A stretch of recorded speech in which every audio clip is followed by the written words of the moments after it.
This is Lady Myya. I love you guys. I'm so happy to have you here today on this beautiful, glorious Sunday. You guys, I'm having such a amazing time. I'm with one of my dearest and just kookiest friends, and we're both kooky together. And we do have fun. Her name is Erin Reiland. Okay, let me tell you about it. Okay, so she is certified in breathwork, and at first we both tried to kind of get a sense of connection with it, but at the same time, the universe aligned us to meet one more time. And one more time again. I'm telling you guys, it's just the universe said, we gotta keep them together for the world to keep them in. Take two. Number two. So she's gonna talk to us today about what she does. She has a business. It's called InBodyLove Coaching.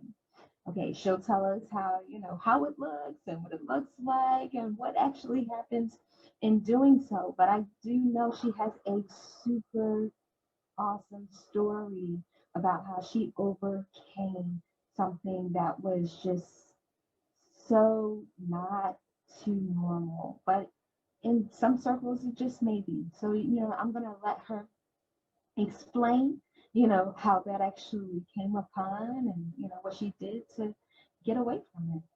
Miss Ryland, thank you so much for joining us today, beloved. Aw. So, Thank you so much. I'm just so grateful to be back on with you in take two. So yeah, like you said, I'm a certified disorder eating, body image, anxiety, trauma coach.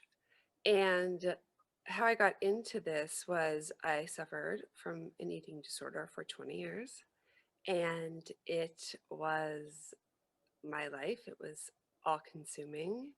It took over everything. And I was, in and out of treatment, probably 15, residential treatment centers throughout my lifetime. And it was really miserable. It was horrible. And so a lot of people have, I guess, some misconceptions or, kind of, there's just a lot of eating disorders are very complicated and very misunderstood. And so I guess my whole thing is to spread awareness, to let others know who may be suffering in silence or thinking, do I have a problem? Is this an issue? And be okay with knowing it's okay to reach out. It doesn't mean you're weak. It doesn't mean something's wrong with you. Uh, and because it is really still a quiet, kind of shameful type disorder. So being able to use your platform is just, I'm so grateful, and knowing that I was able to recover almost 5 years ago. And I always say, if I can recover, anybody, truly anybody, going from death to now life in a place where I really didn't know what living was, or that I had a chance, or that I was anything other than an eating disorder. Kind of was my identity. So as I recovered, I knew that there was something more for me. I knew that there was a calling, there was a purpose. And so I left my safe job of 12 years and I took the leap of faith. I didn't know how, I didn't know where. I really didn't. And I had blind faith that it would be given to me. It would be there. And so it did. And I got certified through an amazing place and did that. It took 11 months and intense, and I've been certified. Now I have my own coaching business. And so, yeah, that's kind of the short end of the story about me. But just being in a place now to, go out there and spread awareness, talk, be an ambassador for or national organizations for eating disorders, do give back, because I truly never thought I would be recovered. No one did at my point. So Mm, wow. this is my heart. I This is my know. joy. I love her so much, you guys. Because, like, she's amazing. She's so strong.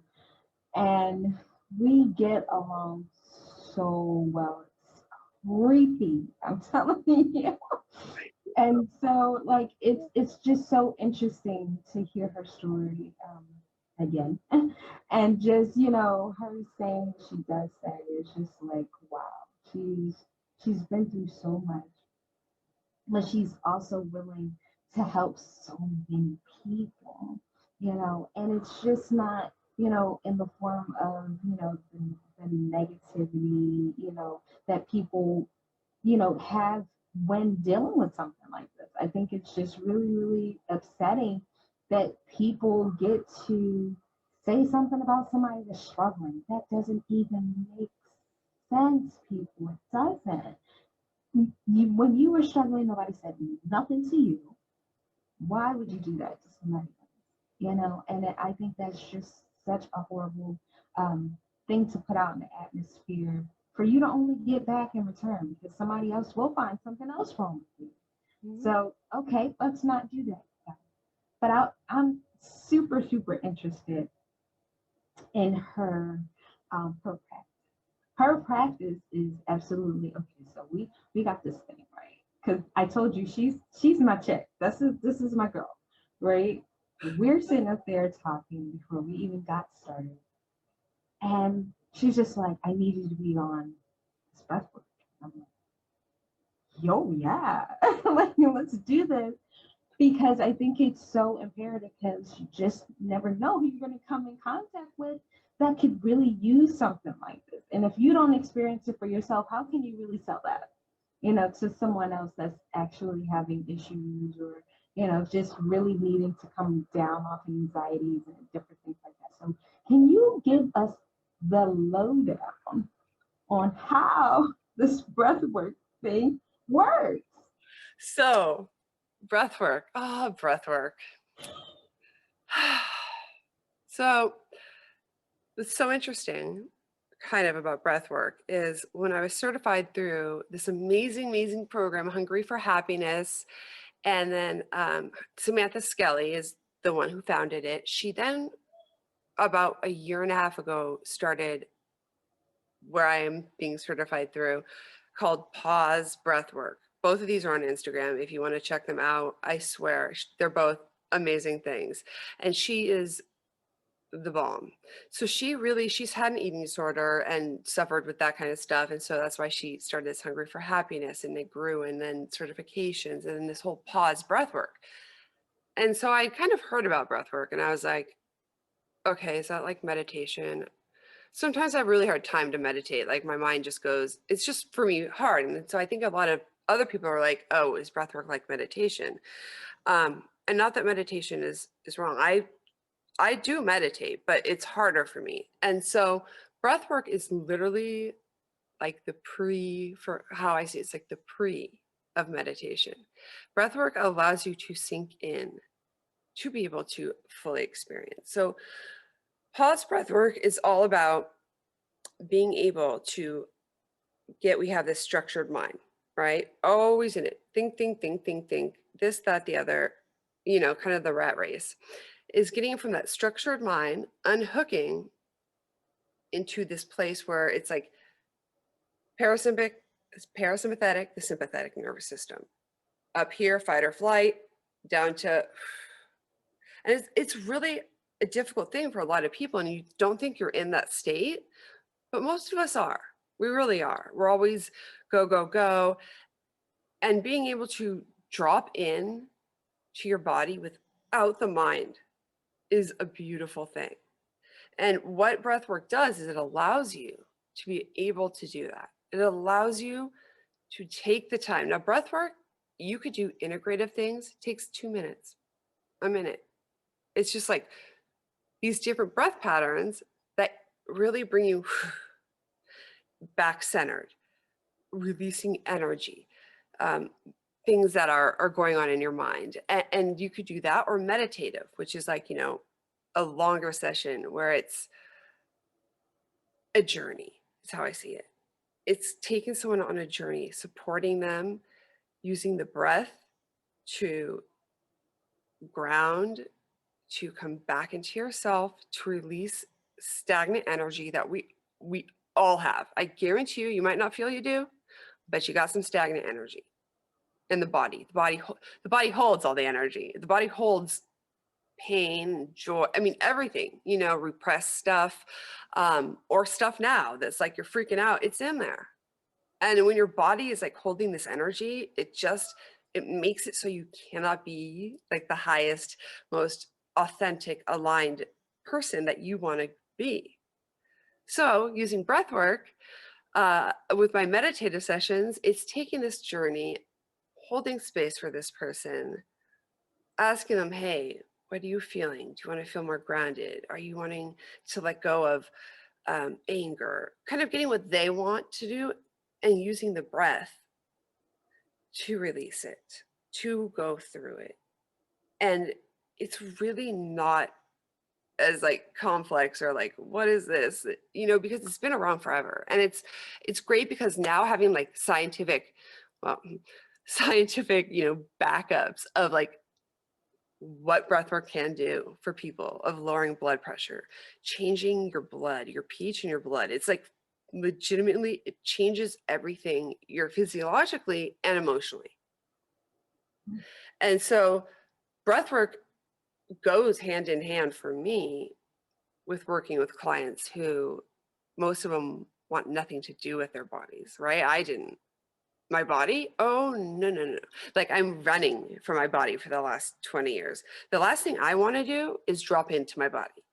But having this tool and bringing it and using it with my clients, I've seen even so far such an amazing change. They're like, wow, and it's to release those things in your body. It's like a weight off of you. And doing it alone with people, it's just so amazing. And my mentor Sam has truly been changing the world of how dieting is and how breathwork changes things. And she was actually on the TV show The Doctors. If you know that TV show, they had her on last week to talk about this. So it's like, yay, we're getting this message out that it is something. It will change your life. It's just, it's an amazing, amazing thing. And I encourage people just to keep an open mind about it, I want to keep an open mind because, like, I look at it like this is just something that I can at least feel for myself and just try to figure out. You know how some people just like, okay, I'm going to tell you how to do yoga and, yoga and this and pull this and upward dog and downward dog and all this other stuff. And then you're like, okay, I don't even know what this stuff should look like, feel, if I'm getting something from it, but I'm more inclined to be, really open-minded in regards to it because, like, okay, if I can just kind of center, my brain with my body and just really find some tuning, that fine tuning that you need from one to the other, heart, head and body. I think that would actually make more sense to me because it's just like, okay, this is a mental exercise. This is an exercise that, you can see um, what it's supposed to do and where you're going to be, after that's yeah, all said and done, and what things you need to actually discover about yourself to get you to where you really want to be. I think that is amazing. Yes. Yeah. It's truly like one of the most powerful parts that I brought in for myself, because it's not like I practice it every day. And every day I still let go of things that I've worked on that might come up, and it's not putting the story of why am I feeling this? What's going on? It's like, I'm feeling this, let it out. It needs to come out. And continually knowing that you're going to keep growing in life. And just because you're at a spot doesn't mean that you're going to always be at this spot, that something isn't going to arise or need to be, or get to be released or worked on. And it's a duality between the mind and the body and the soul. Being able to work with all three and be in a place where it's like an embodiment of peace, an embodiment of release. And so it's truly, truly like something people don't maybe not have heard that much about, but it really is. I can't tell you how it's changed my life, really, even after Well, I've recovered. right, right. So Well, with the people that you are doing this with, what are you finding their responses are to doing after the it's first so time? interesting because every single person literally has a different experience. There are generalizations of what you may feel physically or emotionally, or what you may feel like, oh my gosh, coming out, or tightness, because you can have physical things of like cramping and just letting that energy out. But I'm finding that every single person, even in my peer-to-peers in my program and and things like that, is that no matter what, even if you don't feel like, I didn't have any physical or emotional, I just breathe. Like, I just breathed for an hour or 40 minutes, whatever. No matter what, your body is doing what it needs to do. Your body, you don't have to have some aha moment. So that's what I'm finding, is that people have no they don't need to have. I encourage them not to have expectations of having an aha moment or whatever, because no matter what, your body is always doing something with that breath work session. And that's what I love, because we may not see it or feel it right then, but your body is moving stuff.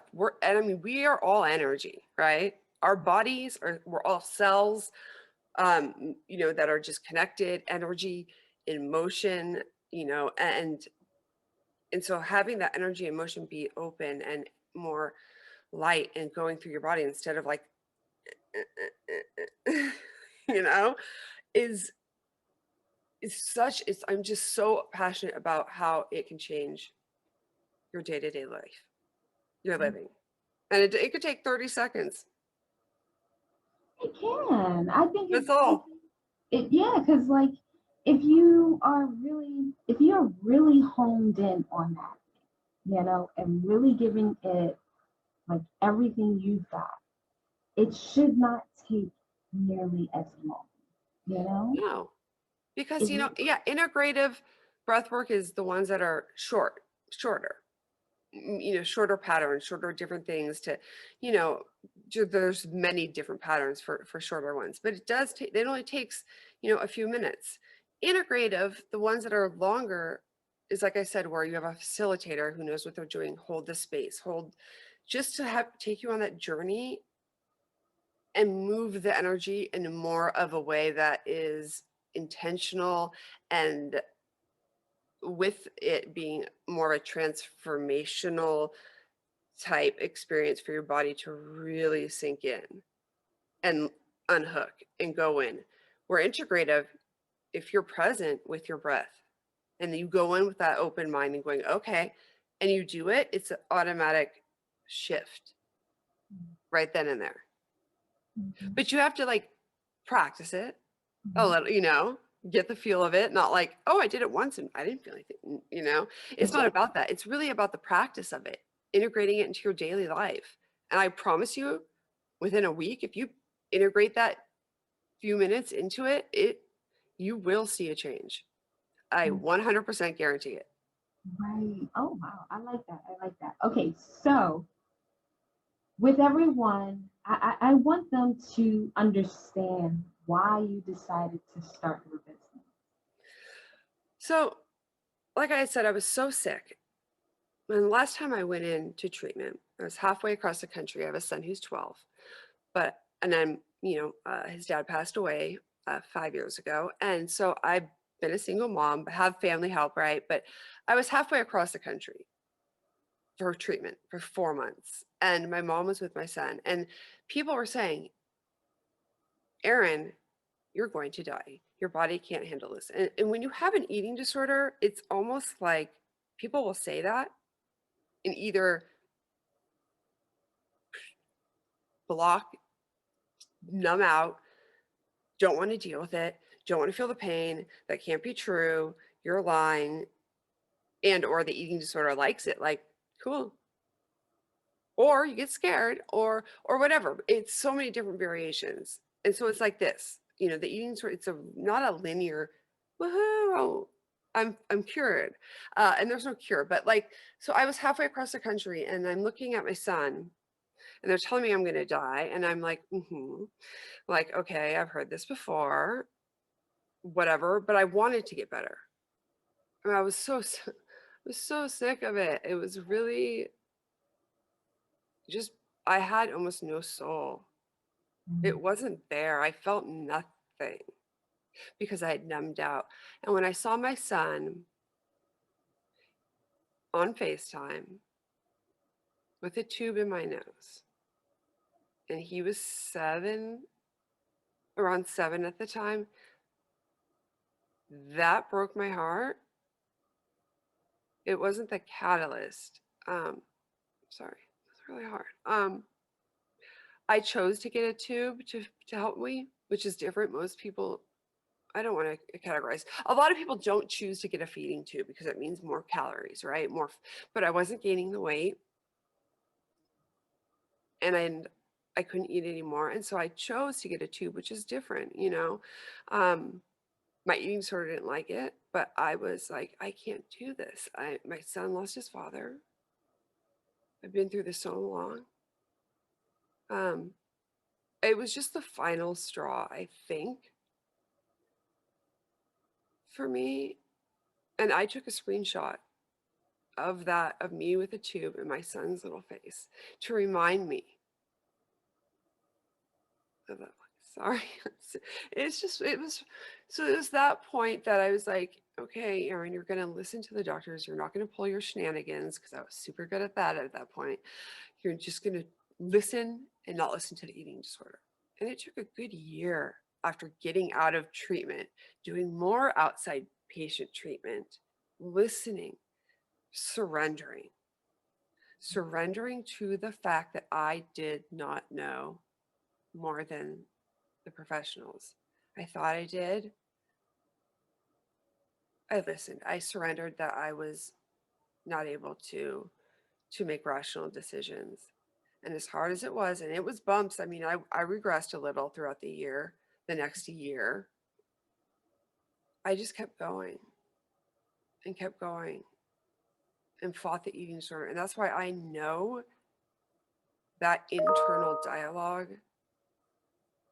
and how hard it is why I get goosebumps, sorry, is why I decided that I don't want any other person, woman, man, child, adult, anybody to feel the pain, the shame, the guilt I had about what I'd done to my son, the guilt you can feel, the trauma you may have gone through that is stuck with you.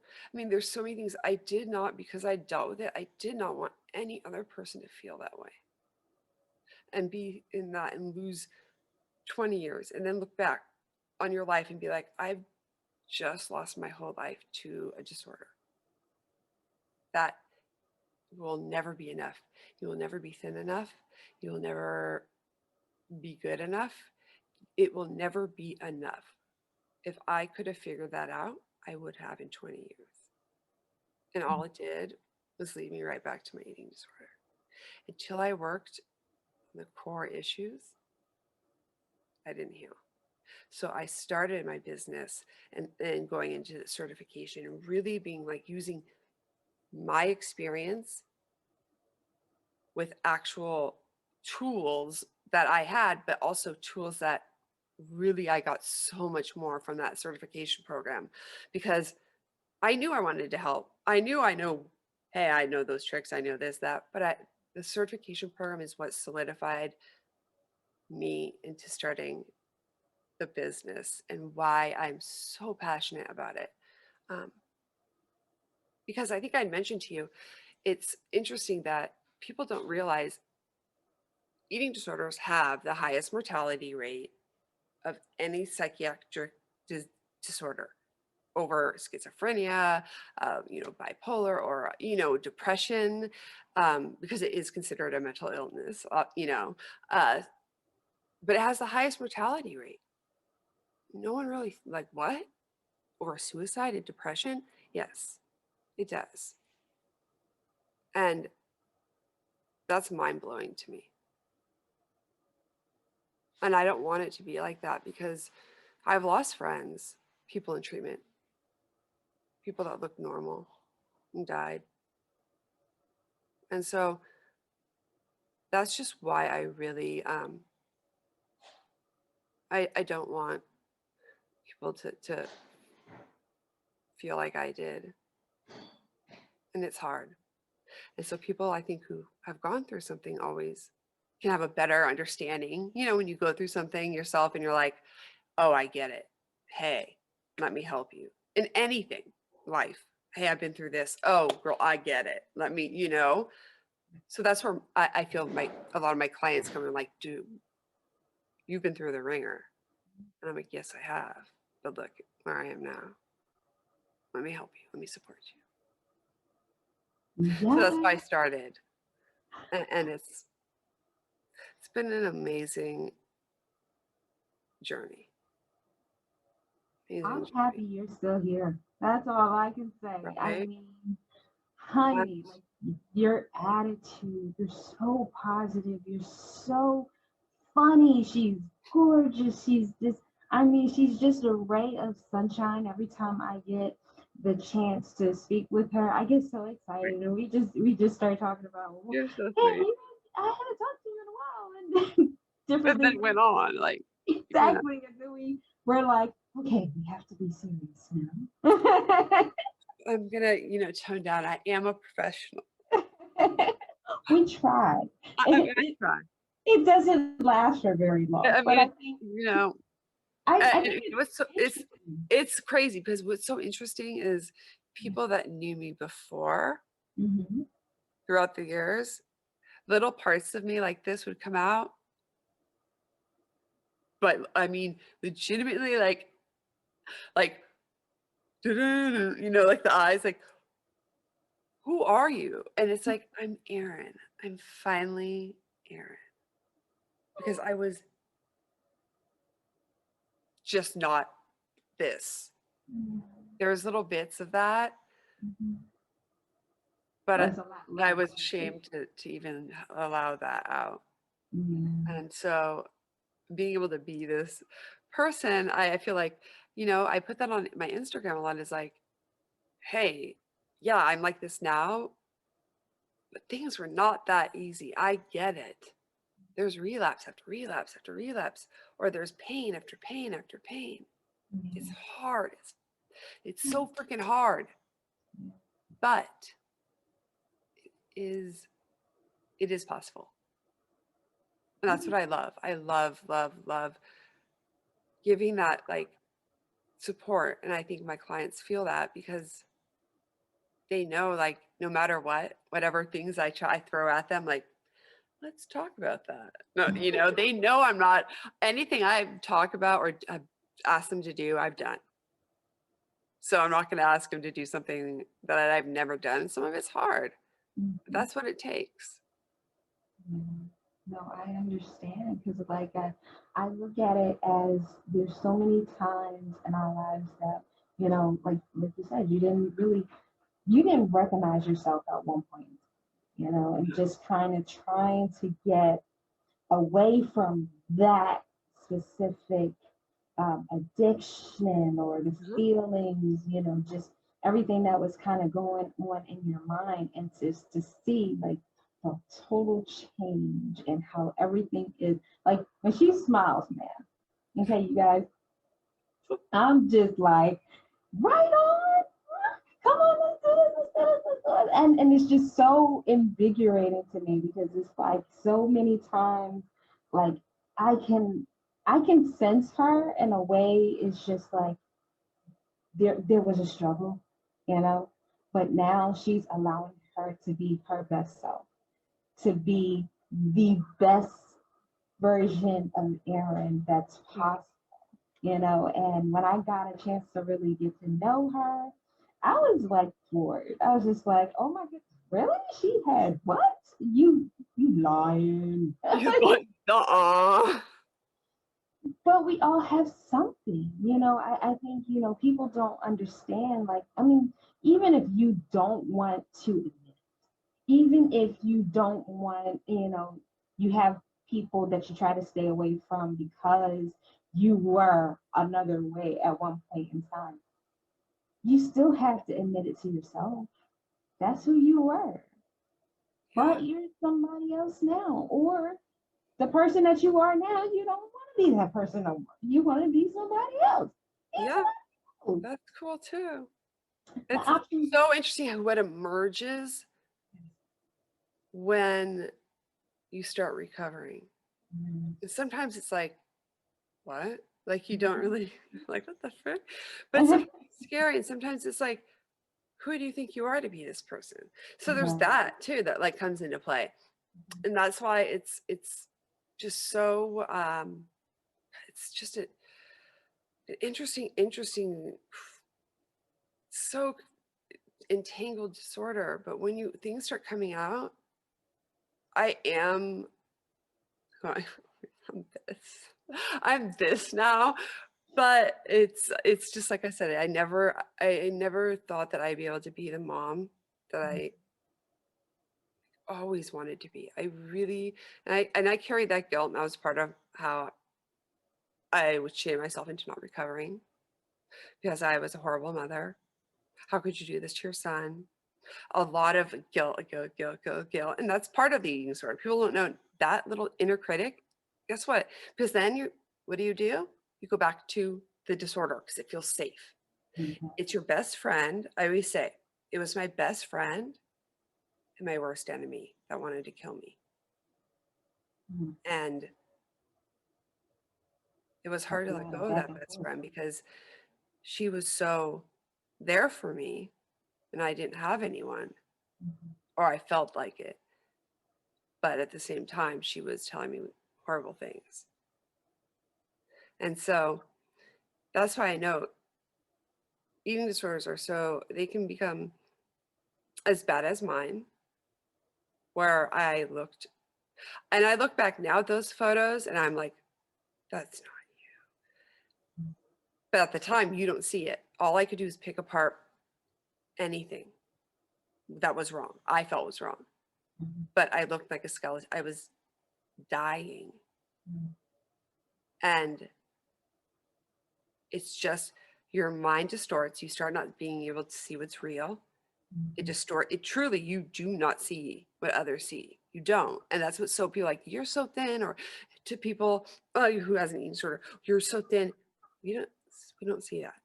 We Mhm. don't. And it's weird to be like, how can you not see it? I don't know how or why. Our brains aren't functioning on a normal level. Mhm. And so that's what's just it's just so hard. And that's why I'm so passionate about helping people who I guess may not think, oh, I don't have an issue. Well, I Mhm. can tell you, like, if it takes up the thoughts of most of your day, half of your day at least, Mhm. food, exercise, restricting when to eat, can't eating in front of others. I mean, the list goes on and on and on and on and on. Body image, if it takes up headspace to where you can't function as like a happy person, or even it takes up more headspace than anything else, maybe look into that and just be curious that maybe there is something going on, because it's always the underneath. What's going on underneath? The eating disorder is a way to express, or to not even express, because sometimes you want to hide it. It's hard to explain.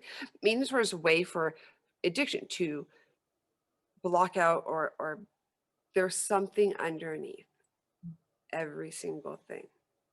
And most people don't want to look at that pain or that guilt or that fear, because holy crap, it's scary, That's you know? yeah. And I that's what feel I was like, doing. yeah, because you know, with like you were saying, with the insecurities and different things like that. I mean, you would think, you know, having those type of insecurities and different things like that. I'm pretty sure that there weren't many people that were around you to kind of get you not to think that, or you know, or maybe give you another way of dealing with, you know, these certain things, or at least trying to get you to deal with certain things. You know, it's just more so. Yeah. No, and Yeah. that's kind of like the problem. I don't say the problem. This is another thing I'm working on, one of my little side projects, you know, got to have a side project. But one of the major things is the disparity between people that have insurance. And even if you have insurance, it doesn't matter. So, and if you don't have insurance, well, you're screwed. Mhm. And the treatment, the help, Mhm. the resources you can get if you have an eating disorder. Mhm. Um, in most states, I mean, I'm in California, so there's a lot, but in a lot of states, I've known girls who I've been in treatment with who are like, yeah, I saw a normal doctor who said, oh, you're only vomiting this many times a day. You're fine. You're a fine weight. Your blood work's fine. You're fine. No, she wasn't fine.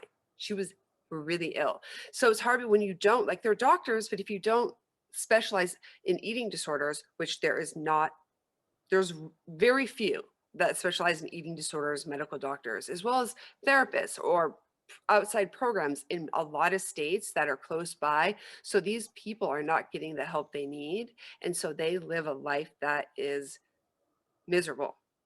And so what I love about my coaching, where I do it online, they have the ability to try to get some help. Because yes, you can go into treatment like I did, residential treatment. Now that's a whole other thing, because that is up to $2,000 a day. Mhm. 30 grand, 40 grand a month is what insurance charges, right? And Mhm. I had good insurance. A lot of people don't. So if you think about it, you go into a residential treatment center about 30 to 40 grand a month, and I'm not joking you, and they will get you back to where you're medically stable. Okay, great. I'm out of a wheelchair that I was in. Great. I can remember what I was doing. That would take a few weeks. They would be like, Erin, are you cognitively like impaired or aware of what's going on? And I'm like, I don't know what that means. Mhm. Like, you're speaking, and I wouldn't remember the first 2 weeks. So yes, it does get you back into a place where you can actually think Mhm. and get to a place where the food is somewhat regulated, and a little bit of therapy. But I'm telling you, every single place I went to, it would be surface levels. Okay, we see you've had A, B, C, D, E go on in your life. Let's touch on that. But then guess what? Insurance is like, bye. Because they don't want to pay for a lot of them. You'll get 6 weeks, 8 weeks. I was lucky to get 3.5 months, because I think they were sick of paying all the time for my treatment, you Mhm. know? So my whole thing as a side thing is, there has to be a way for people to have treatment. And the treatment that is in residential is a good way to start. Then to Mhm. day treatment. But if we don't have that step down help, that's where the slip comes. That's where the eating disorder is like, oh, you got help for 2 months? You've had me for 10 years? Guess who's going to come back? The eating disorder. So I'm been working with different, organizations on how can we close this gap, and coaching is one way.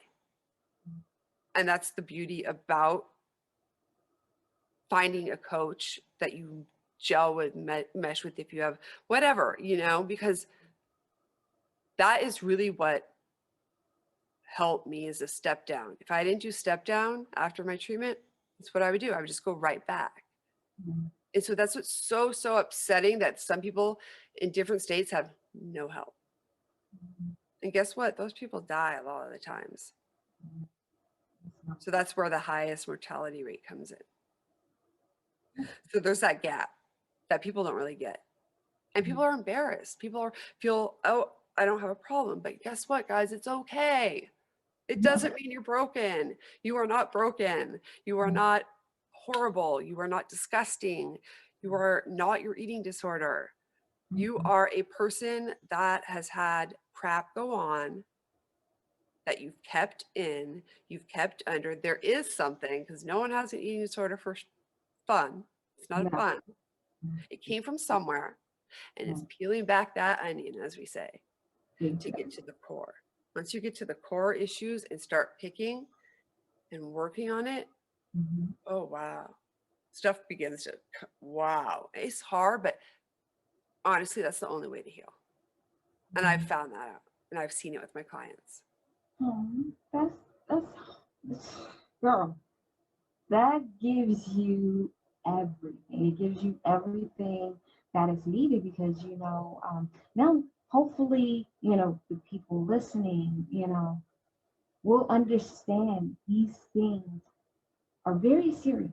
You want to take and understand, or at least try to attempt to understand where people are coming from and how, what their mindset is, what are they doing, what are they thinking, how are they responding to certain people or certain situations and different things like that. And tell my guests how to get a hold of you, dear. So please come stalk me on, I'm just kidding. I am mostly on Instagram, and it's kind of like the name, Erin Reiland, Erin_Reiland_love. So that's my Instagram handle, is Erin Reiland Love.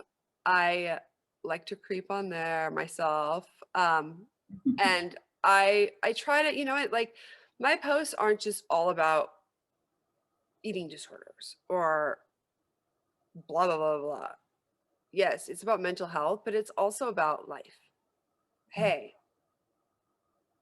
there's so much more that comes into play, I think. And I try to be like, show them the reality of it, but also show them how it affected me, and then how I've got through it. And it's also just about being positive and knowing you are okay. You are worthy as you are.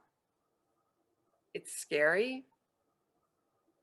You don't have to comment or like on my things, because most of the people that have DM'd me have not, but they said they've been following me for a while. And that's what I'm like, awesome. Because you know what? It's okay to be like, I've watched your stuff and now I'm messaging you, and I'm like, thank you. It's okay. And so that's where I like to put a lot of my stuff. And then I have my Twitter that I kind of mix up, go in there. And that's food_body_coach on Twitter. And then my community is InBodyLove community with Erin Reiland. Woo, pretty. Because my business is InBodyLove. And website. Come on over. You can write, there's a contact page there, if you want to contact me there. And that just kind of gives you more of like, hey, this is Erin. Not like you haven't just met Erin, but just a little like, this is Erin. This is what, and a couple, blogs. I mean, whatever. Just a little more of Erin love. And that's um, InBodyLoveCoaching.com.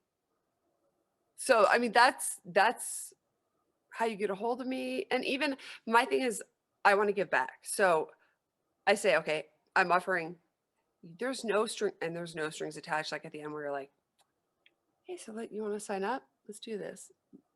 Now, I don't got time for that kind of crap because I've been through that when the people try to like lure you in.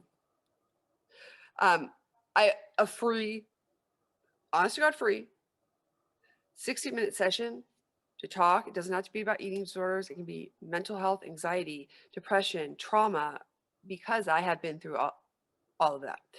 But anything, just if you're feeling stressed the F out right now, no swear words, but if you're stressed, like, holy credoli, you know, free 60-minute session, a roadmap to maybe, hey, here's some ideas, some tools of what we can do to help you, support you right now. Because that's what I'm all about. And I want to give back, especially right now with this world, these things. People are feeling mental health. You see it on the news is going up of people who are just really struggling. So, that's what I'm offering. Send me a DM, send me a message, and whatever. Get in touch with me because I want to give back. And so I'm offering that just because. And let me support you, however, that may be. We love that. We love that. Definitely, definitely. Okay, so Erin Reiland, you guys, she's amazing. She really is, and I appreciate her. Again, it was crazy. I mean, if you want to know the story, you gotta call me. You gotta figure it out. It's crazy. It was crazy. But I have been so absolutely just blessed by her because her spirit, her energy, like, woo, we bounce off of each other, which is so funny because we're just dorks. We are total right. It's all good though. Yes, it's great. But we're having fun. Okay, leave us be. Oh, yeah, you got to. You got to just have. Be the best you can be. That's all you can do. Well, look here, you guys. I appreciate your time, your effort, your energies, and everything that you guys have always been here for. Not just me, but my guests and the people that come before and after me. We appreciate you always. So, if you want to be on the show or if you want to be on the podcast, you can always hit me up at number 1, ladymyya@gmail.com.